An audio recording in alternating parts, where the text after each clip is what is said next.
Welcome back to From A to Arbitration.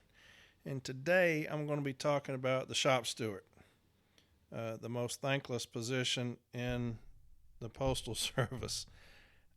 I've been blessed as my time as a shop steward. I've been a steward since 2006 with a great station.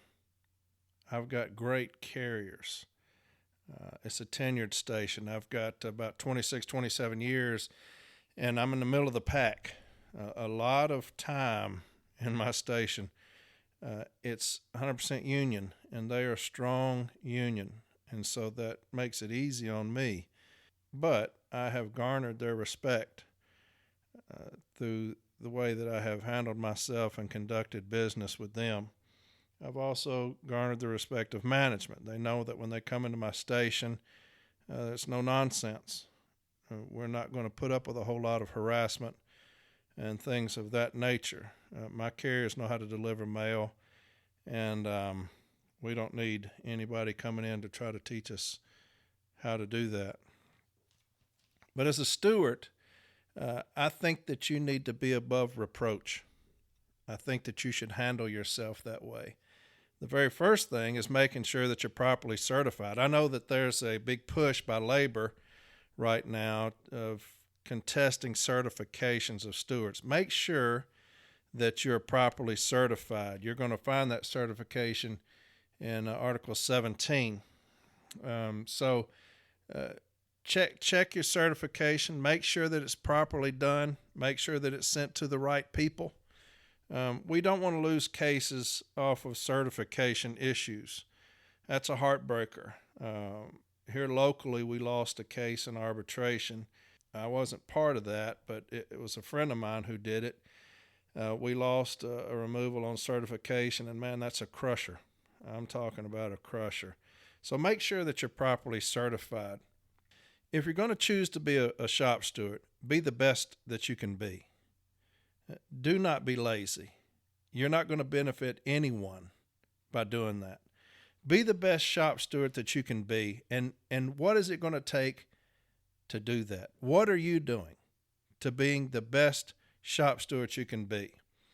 If you're in it to get your dues back at the end of the quarter, quit and go back to just carrying mail. You're not going to benefit anybody.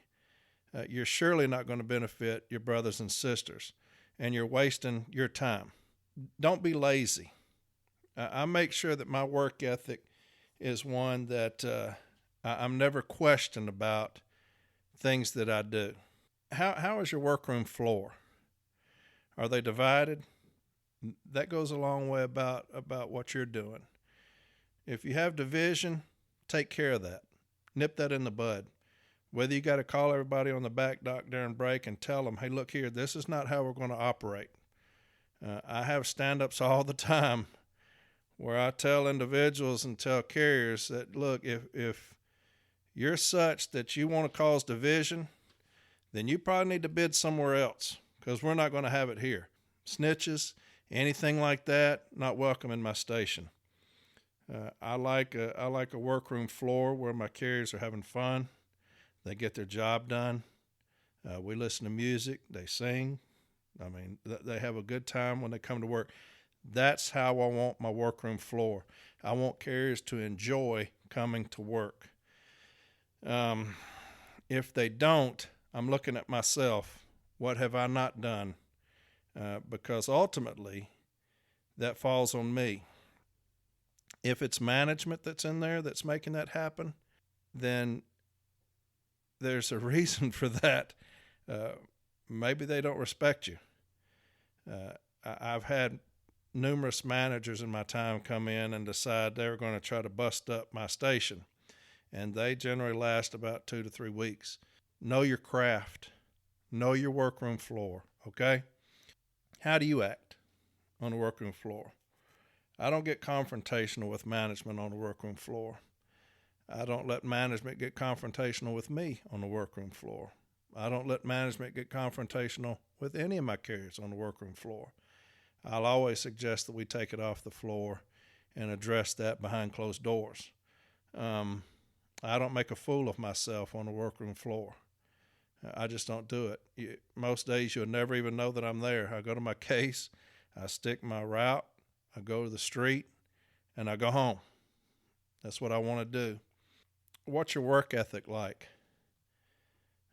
I've had numerous managers tell me that they would have never thought I was a shop steward. They usually can pick out the shop steward because they're the ones who refuse to work hard. Now look, whatever your work ethic is, that's your work ethic, right? But if you're the one carrier in the station that's deliberately doing things to bring attention to yourself, you're not a good shop steward. Okay? I think, to me, that's trifling. Have a good work ethic. I didn't say work fast. I didn't say run. I just said have a good work ethic. Don't be the one in there that they can point to and say, there's your shop steward over there, the one that's sloppy, slovenly. Don't be that person. Represent the NLC. Represent yourself in a way that looks good on both of those parties. Always be someone with integrity. Always. Never be dishonest. That is the biggest thing to me. Never lie. Never cheat. Don't ever do that. Integrity to me is everything. You have to have that to be a successful steward. You have to have integrity and honesty. If an arbitrator gives you the reputation of one that has no integrity, you're done. You're finished. I have had arbitrators in arbitration. I'll name them. Arbitrator Louise Wolitz takes me out in the hallway one day after a hearing, and these are her words. She says, Corey, I consider us to be friends, but every time this witness comes in for you, just know that I think he's dishonest, and I think that he'll do whatever he has to do to win, and you're not going to be very successful in front of me with this witness. Imagine that. Imagine that as your reputation. Is that what you want? Don't be that person. So every time I have a case now in this certain area, when I know that this person should be a witness, I don't call them. And it hurts me. But I'm not going to call somebody in there that arbitrators know is dishonest. I've had arbitrator Miles has told me before the same thing. He says, Corey, every time I come here to this certain place and I see this person, just know that you're probably going to get ruled against because he is so dishonest. They've told me these things. Imagine that being your reputation. Don't be that person. You're hurting us. You're killing the grievant or whatever the grievance is because you've chosen during your time to be dishonest and you're getting caught. Don't be dishonest. As a shop steward, get into the JCAM. The social media platforms, Facebook, whatever, that they help. But when I see those things and I see carriers, the responses and the replies, I'm astonished that we've ever succeeded at anything grievance-wise. Some of the answers that are given, I'm like, what in the hell are we doing? How are we winning anything with some of the answers that I see? Get into the JCAM. Get in there and know that thing. Article 8, that will always be a huge article. Study that thing. It's complex, but study that thing. A lot of your grievances are going to deal with Article 8. Article 16, discipline. A lot of your grievances are going to be dealing with discipline. Get in Article 16 and know that thing front to back. Article 41, a lot of stuff in Article 41. Opting, things of that nature. Get to know those things. The M41 handbook, that's ours. We should know that thing. The M39 handbook, that's management's. I guarantee you I know that better than management does. Again, that's not saying a whole lot, but Section 115 of that, get to know that. The discipline, covers that. Get to know those things. Study, study, study, and be the very best that you can be. Article 15, critical. Know your time limits. You got 14 days to file a grievance. So what happens when you get discipline? And I'll be talking about this in a later episode, but when I was formal step A, it drove me nuts when I would go up there to work on grievances, and I'd open a case file, and I would have the 8190 and discipline, and that's it. And there would be a request for information, because the steward would get the discipline and would file a grievance the very next day. Why would you do that? You're killing your formal step A when you do that. You've just cost us 14 days that we could have had to request information and start getting into that thing. Take advantage of the 14 days. Get into Article 15 and know that thing. Get to know your formal step A. That is a must. My formal step A I have right now is one of the best in my region, if not the best. It's funny. I had an arbitration a few months ago, and it was a discipline case. It was a removal. We won it. But my formal A is so good at not only case building, but as a witness. That's his element.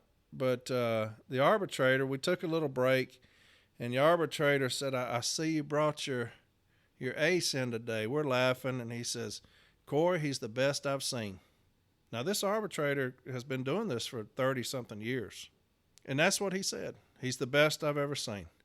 Why is he the best? Because he knows his craft. He knows how to build a case file. He's aggressive in doing so. He knows how to contend. So know your formal step A. Man, they are the hugest asset to a shop steward because they've done it. They know history in your installation. If you have an Article 8 violation or something like that, they know the history in the station so that hey, put an Article 15 on that. We're going to show that this is a continued violation of this installation. So get to know your formal step A. Now, not all formal step A's are as well versed as some, but generally they should know what they're talking about. So again, the shop steward, to me, you should be the one carrier in the station that management can look at and say, now that carrier right there is a damn good carrier. He's a good carrier.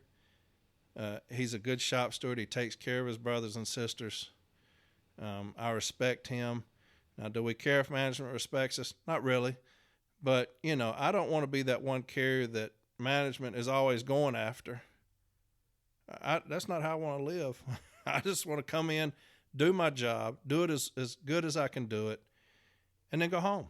So the shop stewards, God bless you. It's a thankless job, man. It's not always fun. You deal with some things that are heartbreaking. But if you're doing it, thank God for you. Keep doing it. Get in that JCAM and learn that thing and be the very best that you can be.